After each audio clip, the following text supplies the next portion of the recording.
21 दिसंबर 2025 की सुबह मुंबई के मरीन ड्राइव पर लोग टहल रहे हैं। चेन्नई के मरीना बीच पर मछुआरे नावें तैयार कर रहे हैं। अंडमान में टूरिस्ट सूर्योदय देख रहे हैं। सब कुछ नॉर्मल लगता है, लेकिन समंदर का पानी आज कुछ ज्यादा ही पीछे हट गया है। किनारे पर नई सीपियां और पत्थर दिख रहे हैं। एक्सपीरियंस्ड मछुआरे चिंतित हैं। पक्षियों का झुंड अचानक शहर की ओर उड़ता है, जैसे कोई अनसीन खतरा मंडरा रहा हो। ये छोटे छोटे साइंस हैं जिन्हें हम अक्सर अनदेखा कर देते हैं, लेकिन आज ये एक बड़ी वार्निंग दे रहे हैं। हजारों किलोमीटर दूर नासा के साइंटिस्ट्स सैटेलाइट डेटा देखकर परेशान हैं। हिंद महासागर के नीचे टेक्टोनिक प्लेट्स में असामान्य हलचल है और एक इनविजिबल एनर्जी जमा हो रही है। यह एनर्जी जब बाहर निकलेगी तो शांत समंदर को दैत्य में बदल सकती है। एक ऐसी सुनामी जिसकी हमने कल्पना ही की है। सवाल है, क्या हम रेडी हैं? क्या हम इन साइंस को समझ पा रहे हैं? आज हम इसी खतरे की सच्चाई जानेंगे। यह स्टोरी डराने के लिए नहीं, बल्कि अवेयर करने के लिए है, क्योंकि लाखों जिंदगियों की सिक्योरिटी हमारी तैयारी पर डिपेंड करती है। सुनामी वर्ड जितना डरावना है, उसका साइंस उतना ही ज्यादा है। अर्थ की सरफेस टेक्टोनिक प्लेट्स से बनी है, जो कंटिन्यूअसली हिलती डुलती रहती हैं। हिंद महासागर के नीचे इंडियन और बर्मीज प्लेट्स हैं। जब ये प्लेट्स अटक जाती हैं, तो उनमें स्ट्रेस बढ़ता है। जैसे स्केल को मोड़ने पर उसमें एनर्जी जमा होती है। एक झटके में यह एनर्जी बाहर निकलती है। इसे मेगा थ्रस्ट अर्थक्वेक कहते हैं। सी का बॉटम ऊपर नीचे हो जाता है और खरबों लीटर पानी हिल जाता है। गहरे समुद्र में सुनामी की वेव्स छोटी होती हैं, लेकिन उनकी स्पीड जेट प्लेन जितनी तेज, 800-900 किमी घंटा। जैसे जैसे वेव्स किनारे के पास आती हैं, उनकी हाइट बिरागीबू बच जाती है। 1 फुट की वेव अचानक 50-100 फुट की दीवार बन जाती है। यह पानी की दीवार सिटीज को तबाह कर सकती है। यह सिर्फ पानी नहीं, बल्कि मलबा, कीचड़ और तबाही का मिक्सचर है। सुनामी एक नेचुरल प्रोसेस है, इसीलिए इसके साइंस को समझना और टाइम रहते वार्निंग देना पॉसिबल है। हम आज सुनामी की बात क्यों कर रहे हैं? क्योंकि नासा की सैटेलाइट्स ने हिंद महासागर के सुंडा मेगा थ्रस्ट रीजन में असामान्य ग्रेविटी चेंजेस रिकॉर्ड किए हैं। जब टेक्टोनिक प्लेट्स के नीचे प्रेशर बनता है, तो वहां की ग्रेविटी बदलती है। यह एक अलार्म है कि नीचे कुछ बड़ा हो रहा है। ऑल टीम सीटर सैटेलाइट्स समुद्र की सतह की ऊंचाई मापती हैं। पॉसिबल सुनामी जोन्स में समुद्र की सतह में कुछ इंच का परमानेंट उभार देखा गया है। यह साइन है कि नीचे की प्लेट्स डिफॉर्म हो रही हैं और एनर्जी जमा हो रही है। जैसे अर्थक्वेक से पहले जमीन फूल जाती है। साइंटिस्ट्स ग्रेविटी, समुद्र की सतह और छोटे अर्थक्वेक्स के डेटा को ऐड करके खतरे का असेसमेंट कर रहे हैं। वे नहीं कहते कि सुनामी कल ही आ जाएगी, लेकिन वार्निंग क्लियर है। हिंद महासागर के नीचे बड़ी जियोलॉजिकल हलचल की पॉसिबिलिटी है। यह वार्निंग डराने के लिए नहीं, बल्कि तैयार रहने के लिए है। खतरा टला नहीं है। 26 दिसंबर 2004, हिस्ट्री की सबसे डिस्ट्रक्टिव सुनामी। इंडोनेशिया के पास 9.8 मैग्नीट्यूड का अर्थक्वेक, समुद्र के बॉटम में 1200 किमी लंबी दरार और 60 फीट तक उठा समुद्र। कुछ ही मिनट्स में 100 फीट ऊंची वेव्स बांदा आंचे को निगल गईं। फिर थाईलैंड, श्रीलंका, इंडिया, हर जगह तबाही।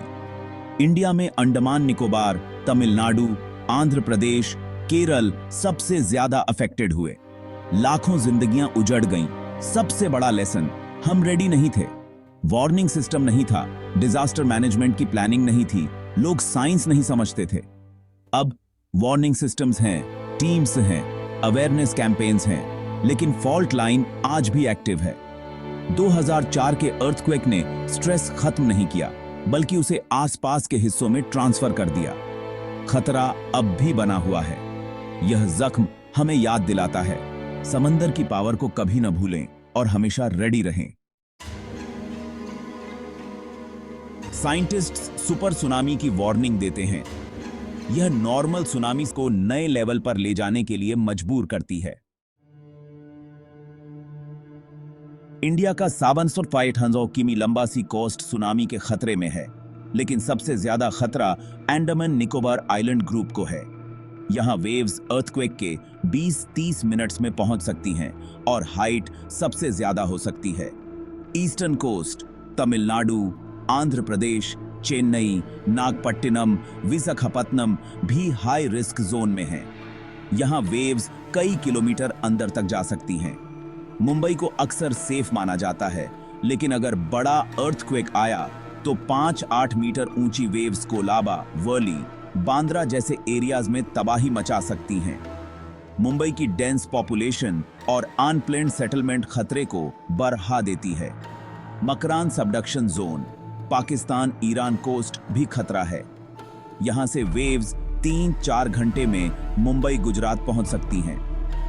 इंडिया का कोई भी कोस्टल सिटी पूरी तरह सेफ नहीं, खतरा हर जगह है, बस उसका लेवल अलग है। साइंटिस्ट्स अब अर्थक्वेक की वेव्स से आगे बढ़कर कई सटल साइंस की मॉनिटरिंग करते हैं। पहला sign, slow slip events, slow earthquakes, जो महीनों तक चलते हैं और प्लेट्स पर स्ट्रेस बढ़ने का साइन देते हैं। दूसरा, समुद्र की गहराइयों से मीथेन गैस का लीकेज, यह जियोलॉजिकल अनस्टेबिलिटी का सिम्टम है। तीसरा, माइक्रोक्वेक्स, बहुत छोटे अर्थक्वेक्स की नंबर में अचानक इंक्रीज, जो फॉल्ट के टूटने की वार्निंग है। इसके अलावा जीपीएस डेटा से जमीन की सरफेस में चेंज, सैटेलाइट से ग्रेविटी में चेंज, समुद्र के वाटर लेवल में परमानेंट चेंज और एनिमल्स का एबनॉर्मल बिहेवियर। अकेले कोई साइन डिसाइसिव नहीं, लेकिन जब ये सब एक साथ दिखें तो खतरे को इग्नोर करना भारी भूल होगी। साइंस की यही पावर है, डिजास्टर से पहले उसकी आहट सुनना। 2004 के बाद इंडिया ने Indian tsunami early warning system जैसी एडवांस्ड सिस्टम्स एस्टैब्लिश की हैं। यह सिस्टम सेंसर्स, प्रेशर रिकॉर्डर्स और टाइड गेज के नेटवर्क से कनेक्टेड है। अर्थक्वेक आते ही मिनट्स में वार्निंग इशू करता है। नेशनल डिजास्टर मैनेजमेंट अथॉरिटी और स्टेट टीम्स इस मॉक ड्रिल्स और अवेयरनेस कैंपेन्स में बिजी हैं। लेकिन क्या ये प्रिपरेशंस सुपर सुनामी जैसी डिजास्टर के लिए इनफ हैं? शायद नहीं। वार्निंग के बाद इवैक्यूएट करने के लिए टाइम कम होता है। डेंसली पॉपुलेटेड सिटीज में लाखों लोगों को निकालना डिफिकल्ट है। शेल्टर होम्स और रेस्क्यू के रूट्स नॉर्मल सुनामी के हिसाब से बने हैं, सुपर सुनामी के लिए नहीं। असली चैलेंज है कॉमन पब्लिक की अवेयरनेस। जब तक हर सिटीजन अलर्ट नहीं, सबसे अच्छी टेक्नोलॉजी भी इनकम्प्लीट है। कंक्लूजन क्लियर है, डरना नहीं, अलर्ट और रेडी रहना है। साइंस हमें वो पावर देता है जिससे हम खतरे को पहले पहचान सकते हैं। गवर्नमेंट्स एस और साइंटिफिक इंस्टीट्यूशंस अपनी प्रिपरेशन कर रही हैं, लेकिन यह फाइट हम सबकी है। सिटीजन के तौर पर सबसे इंपॉर्टेंट है इंफॉर्मेशन गेन करना, फैमिली को एजुकेट करना और इमरजेंसी किट रेडी रखना। अवेयरनेस फैलाना भी हमारा ड्यूटी है। सोशल मीडिया, मॉक ड्रिल्स और लोकल प्लान्स में पार्टिसिपेट करें। जब सोसाइटी का हर इंडिविजुअल अवेयर होगा, तब डिजास्टर का इंपैक्ट कम होगा।